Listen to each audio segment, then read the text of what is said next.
Oftentimes, when vehicles come to rest in a ditch or a similar setting where patient access is limited, the typical strut placement will not work due to the lack of purchase points.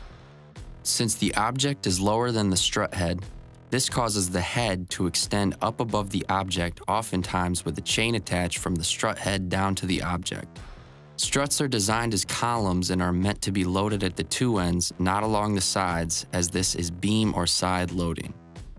To avoid this problem and tackle below-grade objects with struts, in 2011, a useful technique was developed by members of the Darlington County Extrication Team, Les Baker, Jason Bell, and Jeff Burr, hence the name Darlington Roll. Essentially, the Darlington Roll is a means of using a strut on an object shorter than the strut. It involves the use of one strut on top of the object, creating a high point to engage a second strut on the ground beside the object. Not only can you use this technique in various types of scenarios, this method can also be applied in different locations on your object. In this video, we're going to highlight rolling a sedan from one side. The basic components typically used in the scenario are 2 rescue jack lifting struts, a 15-foot grade 80 chain, 1 ratchet strap, 1 cluster, and 1 Darlington head. Step 1. Place and secure the first strut into position. This is known as the lifting strut and is typically on the ground beside your object. If you're applying the strut at an angle or the ground surface dictates, you may need to secure the base with a picket or restraint. Step 2. Attach a chain starting at the front or rear of the vehicle, leaving the opposite side unrestricted.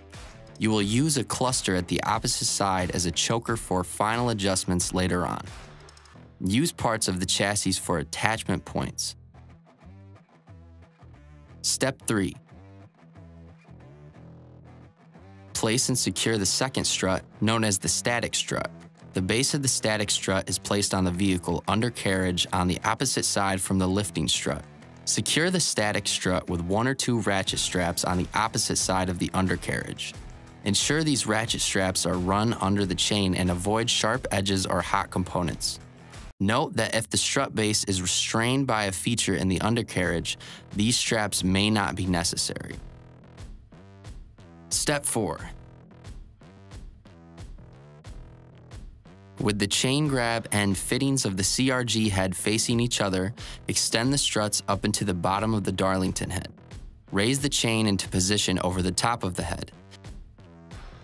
Slack should be adjusted at the cluster or by extending the static strut. Connect the chain to the rear using the cluster. The chain should be approximately even on both sides. Please note that the Darlington head does not need to be used for this scenario, but it simplifies strut and chain engagement in a quick, efficient manner. Step 5. Tighten all components by using the ratchet strap or extend the strut to tighten the assembly.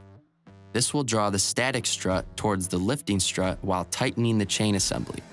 A tight assembly is important as it will begin to roll the vehicle as soon as the jack is extended on the lifting strut. Step 6. Install the jack on the lifting strut. Stage an additional jack nearby in case additional lift is needed. Step 7. At this point, the system is ready to roll. Operate the jack on the lifting strut and incorporate cribbing as you lift.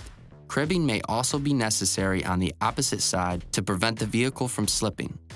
When fully extended, each jack provides 12 inches of strut extension. If additional lift is needed after the initial 12 inches the jack provides, replace with the staged jack and continue lifting until adequate clearance is achieved. The vehicle is now ready for patient extrication.